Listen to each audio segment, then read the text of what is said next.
Hello प्यारे बच्चों, कैसे हो आप? Good morning. टीपी कोचिंग में आपका स्वागत है। आज मैं आपको लेके चलूंगा उस चैप्टर के उस पार्ट में जहाँ पे हमारे जो हाइलाइटेड क्वेश्चंस होते हैं या इंपॉर्टेंट क्वेश्चंस हम बोल सकते हैं, वहाँ से सबसे ज़्यादा क्वेश्चन उठने की चांसेस रहते हैं। वहीं पे आज और भी छोटे छोटे कई क्वेश्चंस के बारे में बात करेंगे। तो काफ़ी सारी चीज़ों को हम आज सोल्व करने जा रहे हैं और अपना जो पार्ट है उसको नेक्स्ट लेके चल रहे हैं, नेक्स्ट लेवल पे, और अपने सेशन को आगे लेके चलते हैं। ठीक है? आप वैसे मस्त होंगे बिल्कुल। अभी ये छुट्टियां चल रही है, बिल्कुल एकदम बढ़िया से पढ़ रहे हो। ठीक है। धीरे धीरे आप चीज़ों को लर्न करते चलो, पढ़ते चलो। जल्दी आपको बिल्कुल भी नहीं करनी है। रैबिट और टॉर्टोइज को तो कहानी आपने सुनी होगी। रैबिट वाली आपको दौड़ नहीं लगानी है, आपको टॉर्टोइज वाली लगानी है। आराम से चलते रहना है, धीरे धीरे पढ़ते रहना है। ऐसा नहीं कि एक दिन में 10 पेज पढ़ ले और 20 पेज नहीं, बस जितनी क्लास है उतना ही पढ़ो। ठीक है?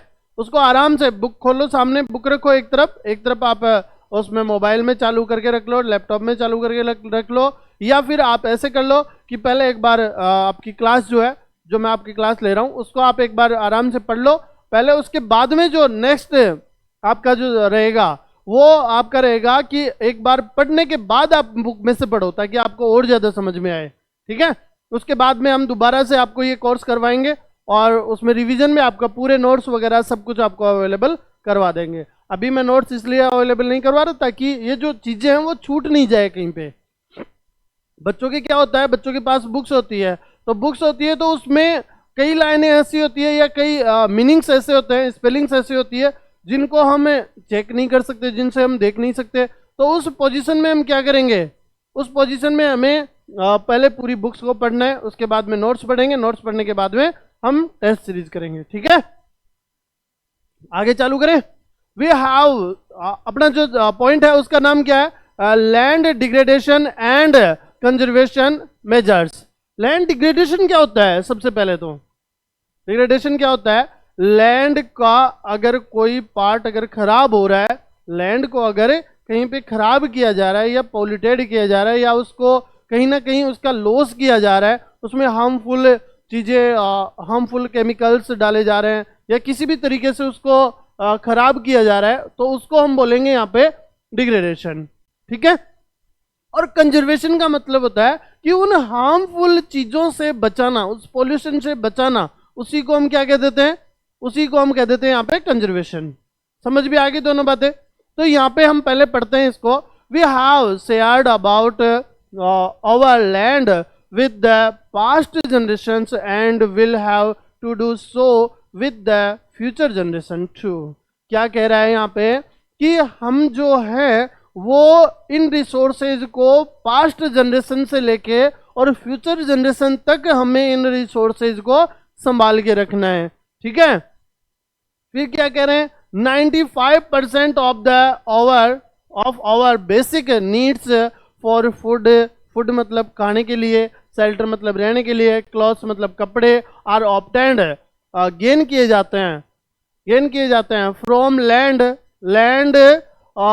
Human activities have not only brought about degradation of land about have also aggravated का मतलब क्या होता है?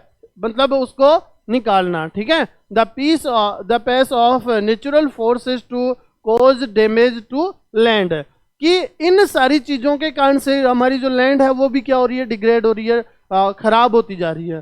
तो यहाँ पे क्या कह रहा है कि जो हम पूरे तरीके से डिपेंड ऑन आवर लैंड, हम जो डिपेंड है किसके ऊपर? अपनी लैंड के ऊपर, अपनी जमीन के ऊपर। वो किस तरीके से है?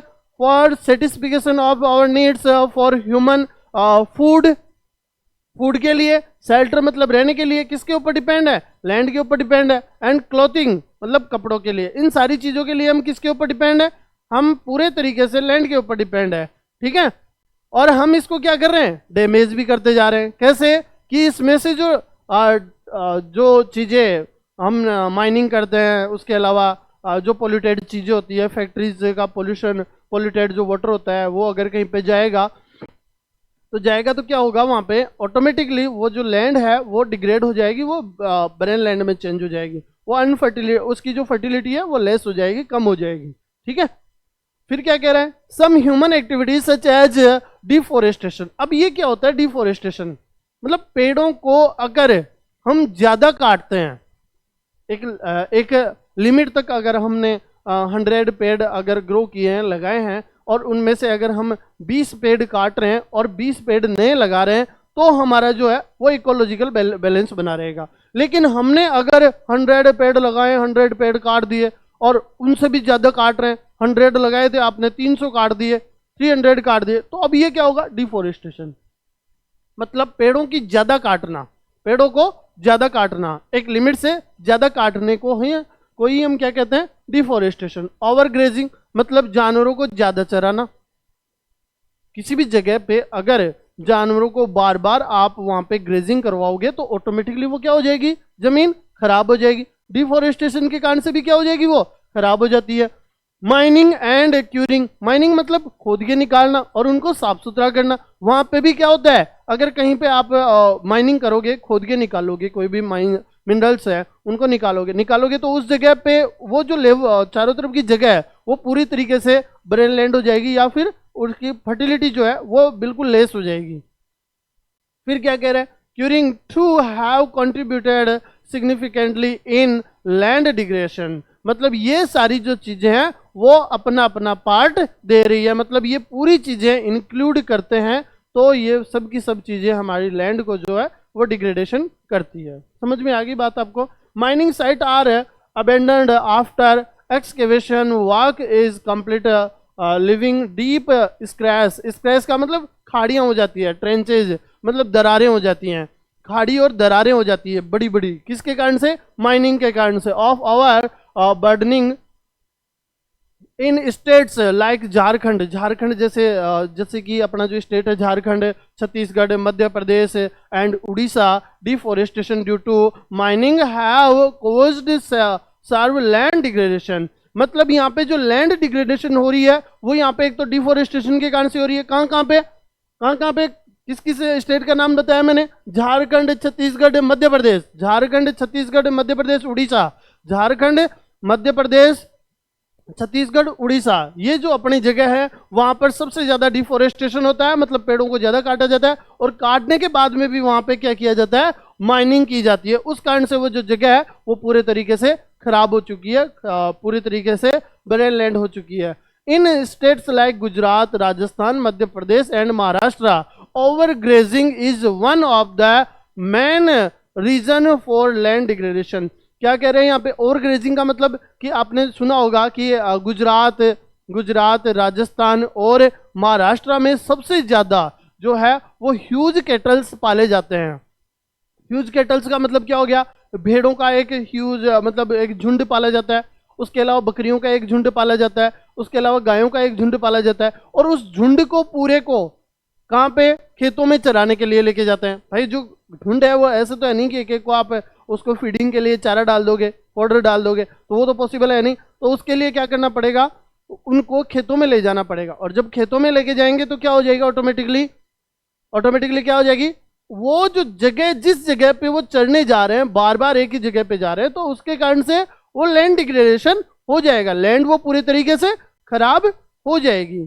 समझ में आ गई क्या बात आपको। जो ये स्टेट कौन कौन से हैं याद कर लो, फिर से याद कर लो आप, कौन कौन से, गुजरात, राजस्थान, मध्य प्रदेश, महाराष्ट्र, गुजरात, राजस्थान, मध्य प्रदेश, महाराष्ट्र, फिर से बोलो, गुजरात, महाराष्ट्र, गुजरात, मध्य प्रदेश, महाराष्ट्र, राजस्थान, या फिर राजस्थान, गुजरात, राजस्थान, मध्य प्रदेश, महाराष्ट्र, ये है ओवर ग्रेजिंग के कारण से। In state of Punjab, Haryana, कौन कौन सा, Punjab, Haryana, western Uttar Pradesh, degradation due to water logging leading to increase in salinity and alkalinity in the soil, मतलब कि पानी यहाँ पे ज्यादा है, पानी ज्यादा है तो क्या करेंगे यहाँ पे लोग, पानी फसलों को ज्यादा देंगे। आपने सुना भी होगा या पढ़ा होगा कहीं पे कि पंजाब, हरियाणा और वेस्टर्न उत्तर प्रदेश में सबसे ज्यादा कैनाल्स हैं, नहरें हैं, और वहां पर नहरों से ही सिंचाई की जाती है। इरिगेशन कैसे करते हैं, बाय कैनाल्स। कैनाल्स में क्या होता है कि उनको जो ड्रिप सिस्टम होता है, या फिर अपन स्प्रिंकलर सिस्टम जो बोलते हैं, फव्वारा सिंचाई, फव्वारा जैसे वो हल्की हल्की बूंदे ड्रॉप का बारिश की तरह करते हैं, उसको तो बोलते हैं स्प्रिंकलर सिस्टम। ड्रॉप सिस्टम में क्या होता है, जो प्लांट होता है उसकी रूट में ही पानी की बूंद गिरती रहती है, उसको ड्रॉप सिस्टम बोलते हैं। तो ये दोनों ही नहीं करते, वो वहां पे क्या करते हैं, उसको खुला पानी पिलाया जाता है, मतलब ये एक पूरा एरिया कर लिया जाता है और उसको क्यारी बोलते हैं। उस क्यारी में क्या करते हैं, पानी को खुला छोड़ देते हैं, और खुला छोड़ेंगे तो वो ऑटोमेटिक फुल हो जाएगी। अब वो काफी दिन तक पानी वो सूखेगा नहीं, सूखेगा तब तक वापस से उसमें पानी दे दिया जाएगा। तो यहाँ पर गन्ने वगैरह, गन्ना, राइस वगैरह, ये सब सारी चीजें बोई जाती है। अब इन सब फसलों में, इन सारी क्रॉप्स में पानी की ज्यादा जरूरत होती है, और पानी की ज्यादा जरूरत होने के कारण से इनमें पानी ज्यादा दिया जाता है। और पानी जब ज्यादा देंगे तो ऑटोमेटिकली जो अपनी लैंड है उसमें या तो वो सैलिनिटी हो जाएगी। सैलिनिटी का मतलब क्या होता है, सॉल्टी, मतलब उसमें जो आपका क्या बोल सकते हैं, उसमें जो लेवल है किसका, पीएच वैल्यू जो है वो 6 से ऊपर चली जाएगी, उसमें 6 टू वो 7 से ऊपर, 7 टू 15 के बीच में रह जाएगी। या फिर वो एसिडिक हो जाएगी, एसिडिक मतलब या तो बेस हो जाएगी, बेस हो जाएगी, या तो मतलब 7 से ऊपर पीएच वैल्यू जा रही है तो या तो वो बेस हो जाएगी, या फिर अगर 7 से नीचे आ रही है तो वो क्या हो जाएगी, आपकी एसिडिक हो जाएगी। इस तरीके से वो दोनों या तो एल्काइनेटिक या फिर सैलिनिटी हो जाएगी। ठीक है, तो इस कारण से भी वो लैंड डिग्रेडेशन हो जाएगी और उसकी फर्टिलिटी धीरे धीरे कम हो जाएगी और वो खराब हो जाएगी पूरे तरीके से।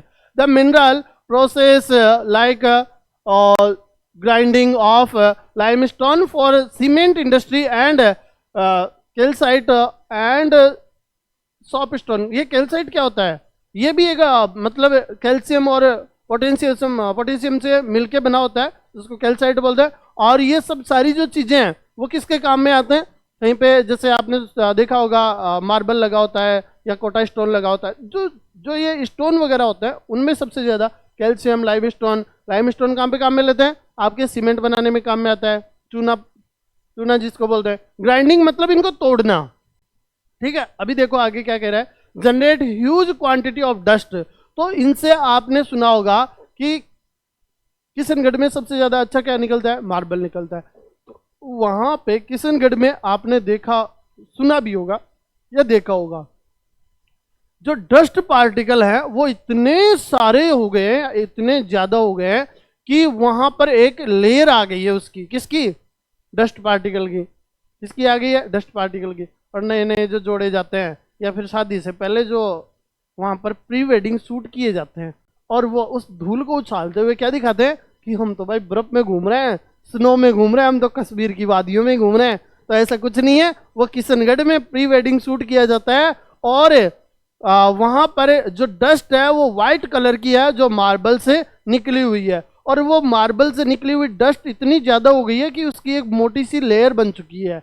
और जब ये लेयर है तो ये लेयर क्या करेगी, जब बारिश आएगी तो उसको नीचे नहीं जाने देगा, तो ये उस वहां से उसको हटा देगा। भाई आप कोई भी स्टोन रखते हो, बारिश के दिनों में आप देखना कि उस स्टोन के ऊपर कितनी भी बारिश हो जाए उसके नीचे तो आपको सूखा ही मिलेगा, उसके नीचे तो आपको क्या मिलेगा, सूखा ही मिलेगा। ऐसे सेम है, उस डस्ट के ऊपर कितनी भी बार बारिश हो जाए वो फिर भी क्या मिलेगी, आपको सूखी मिलेगी। उसके नीचे जो है लैंड है वो पूरे तरीके से सूखी पड़ी है, और सूखी होने के कारण से वो पूरी तरीके से डिस्ट्रॉय हो चुकी है, डिग्रेडेशन हो चुका है, उसकी फर्टिलिटी 0 हो चुकी है, वो ब्रेन लैंड में चेंज हो चुका है। अब उसका एक ही काम हो सकता है क्या, कि जो शादी होने वाली है उससे पहले वहां पे प्री वेडिंग शूट उनके किए जा सकते हैं, और उसको उछाल उछाल के, वाह वाह आप तो बर्फ में घूम रहे हो, पता चले एक्चुअल जो उनको पता है, खुद को पता है कि वहां पे उस धूल में जाके और कितने तो कपड़े खराब कर लिए, कितने दिन तक तो अपने जैसे कोई काला लोग चला जाए तो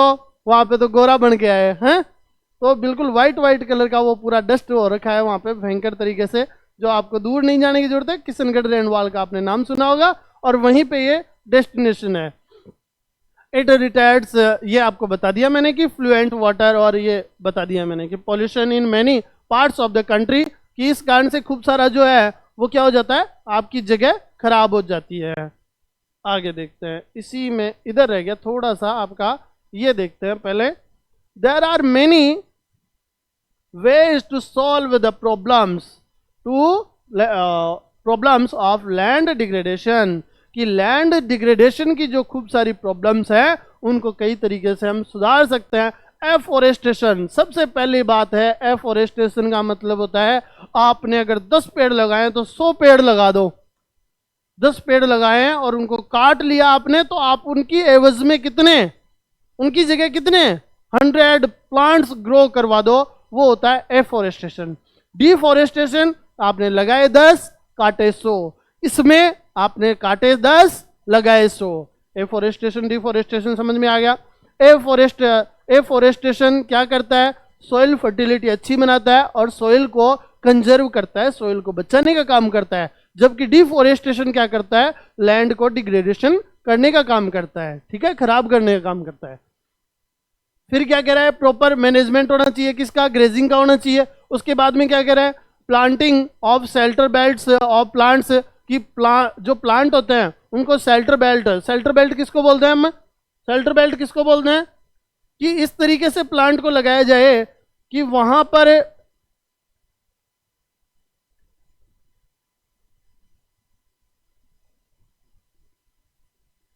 इस तरीके से प्लांट को लगाया जाए कि ये आपका खेत है, क्या है आपका, ये खेत है आपका, ये खेत की मेड़ है या इसको जो भी है बाउंड्री बोलता है। तो ये बाउंड्री के ऊपर यहाँ पर अगर हमने खूब सारे पेड़ हमने लगा दिए तो एक खूब सारी जो चीजें हैं वो हमारी सोल्व हो जाएगी। वो कैसे कैसे, देखो एक बार आप, कि यहाँ पर हमने खूब सारे प्लांट लगाए तो इसके कारण से एक तो सोइल इरोजन कम हो जाएगा। क्या हो जाएगा, सोइल इरोजन कम हो जाएगा। सबसे बड़ा रीजन क्या है इसका, जब यहाँ से विंड आएगी या फिर यहाँ पे वाटर आएगा, दो ही कारण से सोइल इरोजन होता है, जो आपके आगे आएगा मैं आपको जरूर बताऊंगा। सोइल इरोजन में क्या होता है कि एक जगह की जो सोइल है वो यहाँ से उठकर दूसरी जगह ट्रांसफर हो जाती है, उसी को सोइल इरोजन बोलते हैं, ठीक है। और सोइल इरोजन के कारण से भी फर्टिलिटी कम हो जाती है या ब्रेन लैंड में चेंज हो जाता है। और इसका सबसे अच्छा एग्जाम्पल है sand dunes in western Rajasthan. कौन कौन से डिस्ट्रिक्ट आते हैं, जैसलमेर, गंगानगर, बाड़मेर, जैसलमेर, बीकानेर, बाड़मेर और जालोर, ये 4 अभी मेन है। फिर चौथा है आपका जोधपुर, क्योंकि गंगानगर हनुमानगढ़ में सबसे ज़्यादा कैनाल्स आ गई है और कैनाल्स के कारण से, इरिगेशन के कारण से अच्छी फसलें हो रही है और वहाँ पे ऐसा पॉसिबल बहुत कम है। तो यहाँ पे सबसे ज़्यादा क्या होता है, इस जगह हमने अगर पेड़ लगा दिए तो यहाँ से इधर से आने वाली जो विंड है वो उसका प्रेशर कम हो जाएगा, और प्रेशर कम हो जाएगा तो ऑटोमेटिकली क्या हो जाएगा, जब प्रेशर कम हो गया तो यहाँ से जो सोइल है वो यहाँ से उठकर यहाँ तक जा सकती है और उसकी जाने की जो पॉसिबिलिटीज होती है वो भी न के बराबर होती है, जाती नहीं है। पहले बात तो क्यों, क्योंकि ये हमने थोड़े यहाँ पे डेंस में लगाए हैं, मतलब ज्यादा लगाए हैं हमने, प्लांट्स जो है वो क्या है ज्यादा लगाए हैं। बाढ़ जिसको बोलते हैं, पेड़ लगा दिए खूब सारे, कंटीले पेड़ लगा दिए, थोड़ी प्लांट्स, तो अब क्या होगा, ये इधर से जाएगा ही नहीं, बात खत्म। समझ में आ गया आपको। तो एक तो ये आप कर सकते हो, शेल्टर बेल्ट्स लगा सकते हो और plants. Control on over grazing, stabilisation of sand dunes bye growing thorny, ये मैंने बता दिया आपको कि थॉर्नी बुशेज वगैरह बो दी जाती है, उससे क्या हो जाता है अपना ठीक हो जाता है। और check land degradation in arid areas, proper management of waste lands, मतलब जो खराब जमीन है उसको प्रॉपर वेस्ट लैंड को भी मैनेजमेंट करना आना चाहिए। कंट्रोल ऑफ माइनिंग एक्टिविटीज, भाई इसका कहने का मतलब ये है कि आपके पास में अगर खराब जगह पड़ी है तो वहां पर आप जो वेस्ट मैनेजमेंट करते हो तो वहीं पे करो ना।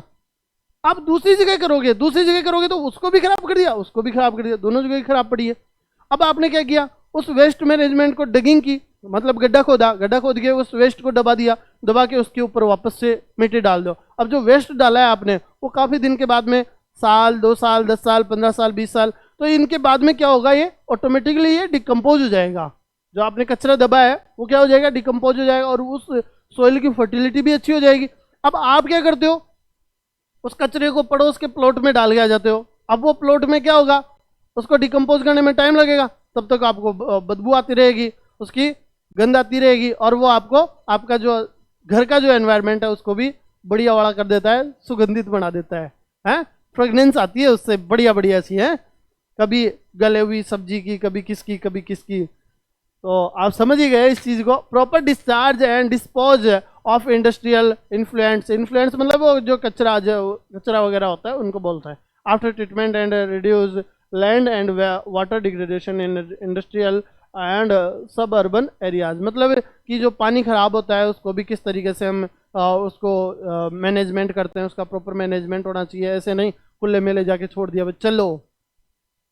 सिविल लाइन का नाम सुना है आपने, सिटीज में होती है। और गांव में क्या होता है, गांव में सिविल लाइन वगैरह नहीं होती है, गांव में एक नली होती है, उससे जोड़ा जाता है, ठीक है। अब उसको क्या किया, ले जाके लास्ट में छोड़ दिया, तो गांव में तो पानी कितना होता है, कितना निकलता है, लोग सब खेतों में नहाते हैं, खेतों में सब कुछ करते हैं, तो वहां पे ज्यादा पानी वेस्ट नहीं होता है गाँव में comparison to urban areas. Urban areas में ज्यादा पानी लगता है, जबकि रूरल एरियाज में ऐसा कुछ नहीं होता है। समझ में आ गई बात आपको।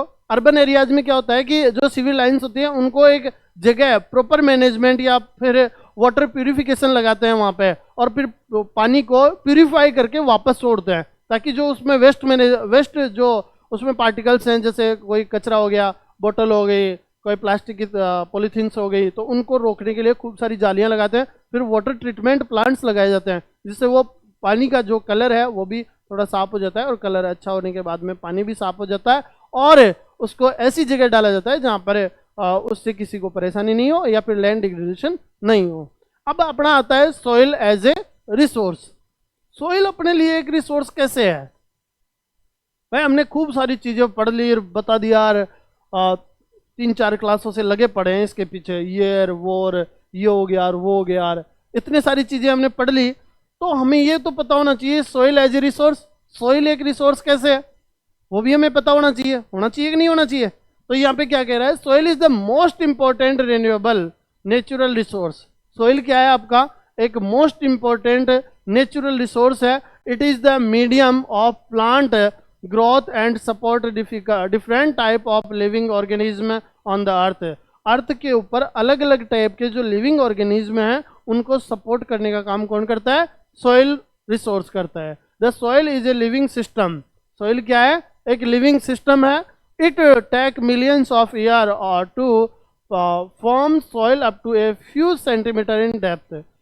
क्या होता है कि जो अपनी रॉक्स होती है, रॉक का मतलब तो समझ गए ना, इग्नियस रॉक्स होती है या फिर मेटामॉर्फिक रॉक्स होती है या फिर सेडिमेंट्री रॉक्स होती है, उनमें क्या होता है, 3 टाइप की रॉक होती है, सेडिमेंट्री, मेटामॉर्फिक और इग्नियस रॉक्स।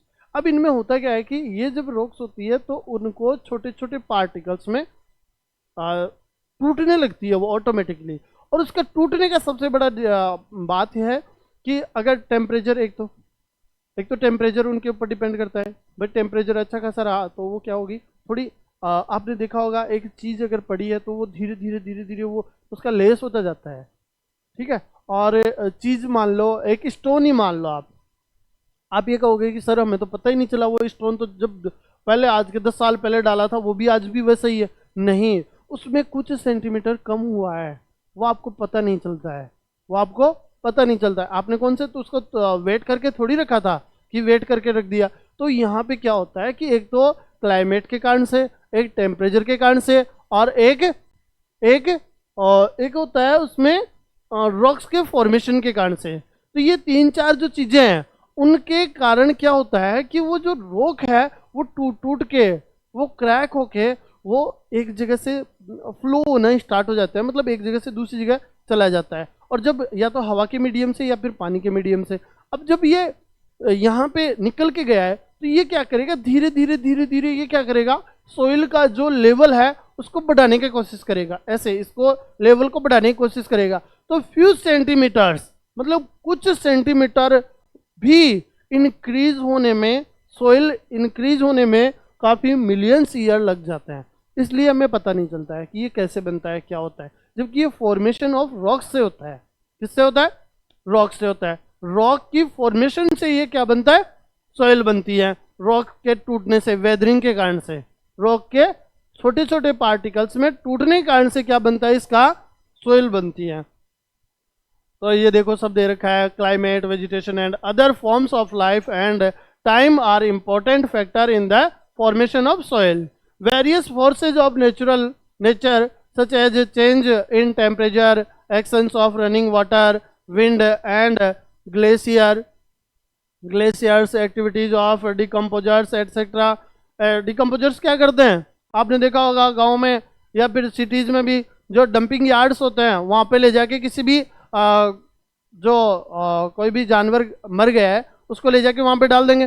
थोड़े दिन बाद में देखेंगे, 1 महीने बाद देखोगे तो आप वो बिल्कुल सड़ा हुआ रहेगा, भयंकर तरीके से उसमें गंध आती रहेगी, है ना। और थोड़े दिन बाद में उसके पास से निकलोगे तो उसमें सिर्फ हड्डियां दिखेगी। फिर थोड़े दिन बाद में देखोगे तो उसमें हड्डियों का चूरा मिलेगा। फिर देखोगे तो उसकी सॉइल बन जाती है। तो वो कौन करते हैं? डिकम्पोजर्स होते हैं, जो जिनको क्या कहते हैं? इकोलॉजिकल क्लीनर बोलते हैं उसको, या एनवायरमेंटल क्लीनर बोलते हैं। जो एनवायरमेंट को साफ सुथरा रखने के काम में आते हैं, वो डिकम्पोज कर देते हैं चीज़ों को, ठीक है। एंड ग्लेशियर्स ये हो गया, एक्टिविटीज ये हो गया। Contribute to the formation of soil, chemical and organic changes which take place in the, ये आपकी ये रॉक्स आ गई यहाँ पे। कौन सी है? Top soil, upper soil, the upper soil layer, ये हो गया आपका ये सॉइल लेयर है। ये सब weathered rocks and sand and silt clay. यहाँ पर ये जो रॉक्स है ये जब क्या करती है, टूटती है तो ये वाली लेयर बनती है। अब सर अब आप ये कहोगे कि सर ये कैसे आई ऊपर? तो ये कैसे आएगी? ये डगिंग से आएगी। डगिंग से आएगी। जब कुआं खोदते हैं या फिर अंडरग्राउंड कोई भी चीज बनाते हैं या फिर कैसे भी करके, और ये धीरे धीरे अब आपने देखा होगा माउंटेन ऐसे बना होता है। माउंटेन के ऊपर जो रॉक्स होती है वो पानी के फ्लो के साथ में क्या आती है, नीचे आ जाती है, और नीचे आने के बाद में वो टूटती जाती है। आपने देखा होगा कि आपके घर पे जब काम चल रहा होता है या नया घर जो बन रहा होता है उसमें एक बजरी काम में लेते हैं, और उस बजरी में मोटे मोटे पत्थर होते हैं, स्टोन्स होते हैं। वो कहाँ से आए? वो यहीं से आए हैं, उस माउंटेन हिल से आए। किसके साथ में? रिवर के साथ में फ्लो होके। और जब रिवर के साथ में फ्लो होकर आते हैं तो वो धीरे धीरे चलते रहते हैं। गोल ही क्यों मिलता है यहाँ पे? तो जबकि अलग अलग टाइप के होते हैं ना, गोल थोड़ी होते हैं माउंटेन के ऊपर, वो तो अलग अलग टाइप के होते हैं। गोल वो पानी के प्रेशर से, और उसके अलावा वहां पर वो दो स्टोन्स के बीच में जो रगड़ होती है या जो फ्रिक्शन होता है, उस फ्रिक्शन के कारण से वो घस घस के और बजरी बन जाती है। और बजरी ही नेक्स्ट लेवल पे, अगर नेक्स्ट स्टेप होता है, वो सोइल होता है। ठीक है, समझ में आ गया आपको? अब देखते हैं आगे। बड़ा ही शानदार अपना चैप्टर है, बड़ा ही मस्त, मजा आ रहा होगा आपको। Soil are equally important. Soil also consist of organic humus बोलते हैं। ऑर्गेनिक का मतलब क्या होता है? ह्यूमस, जिसको अपन क्या क्या बोल सकते हैं? कैटरलिक बोल सकते हैं, वर्मी कंपोस्ट बोल सकते हैं, और पोल्ट्री फॉर्म से जो वीड्स होती है, किसकी? हेंस की, उनको बोल सकते हैं। ये पूरे ह्यूमस होते हैं। एंड इनऑर्गेनिक मटेरियल जो केमिकल फर्टिलाइजर्स होते हैं उनको बोलते हैं, जिसमें सबसे अच्छा चीनी की जैसा बना होता है यूरिया, इसको बोला जाता है inorganic material. On the basis of the factors responsible for the soil formation, colour, thickness, texture, age, chemical and physical properties, the soil of India are classified in different types. तो यहाँ पर India में अलग अलग type की क्या है? Soil formation है। इसको हम नेक्स्ट क्लास में देखते हैं। अभी के लिए इतना ही काफी है। आज के लिए अपने 2 क्वेश्चन कंप्लीट हो गए। एक तो लैंड डिग्रेडेशन, दूसरा अपना हो गया सोइल कंजर्वेशन, तीसरा अपना क्वेश्चन उठ के आया यहाँ पे कि सोइल एज ए रिसोर्स कैसे है। तो ये 3 क्वेश्चन अपने थे और तीनों क्वेश्चन मैंने क्लियर करवा दिए हैं। ठीक है, take care, bye bye. Next class में मिलते हैं आपसे। तब तक के लिए अपना ध्यान रखें, और ईपी कोचिंग का अगर चैनल सब्सक्राइब नहीं किया है तो इसको सब्सक्राइब करें, और ज़्यादा से ज़्यादा लाइक करें, कमेंट करें, ताकि मैं आपको और अच्छा पढ़ा सकूं। थोड़ा हौसला बुलंद होना चाहिए। जितने एनर्जेटिक तरीके से मैं आपको पढ़ाता हूं, उतने ही एनर्जेटिक तरीके से आप अगर अपने दिल से अगर आप मुझे टीचर मानते हो तो लाइक करोगे, और अपने दोस्तों से भी लाइक करवाओगे, ताकि थोड़ा अच्छा हो, थोड़ा मोटिवेट हो। और जो पढ़ाने का जो मज़ा है वो तभी है जब थोड़ा सा स्टूडेंट्स की तरफ से, भाई जब ऑफलाइन क्लास में आप क्लास लेते हो तो टीचर क्या बोल रहा है, समझ में आया? तो उधर से आवाज़ आती है हाँ सर, तो फिर टीचर आगे पढ़ाता है। अब यहाँ पे ऑफलाइन वाला तो सिस्टम है नहीं, ऑनलाइन बता रहा हूँ। अभी ऑफलाइन बच्चे बैठे होते तो मैं ही बोलता आगे बढ़ाऊँ, उसमें थोड़ी अलग एनर्जेटिक होती है। ठीक है, यहाँ पे क्या है, थोड़ी सी प्रॉब्लम कि आप अगर लाइक करेंगे, शेयर करेंगे, कमेंट करेंगे तो तभी हमारी जो हौसला है वो और बढ़ता है। ठीक है, take care, bye bye. EP coaching के लिए थैंक यू।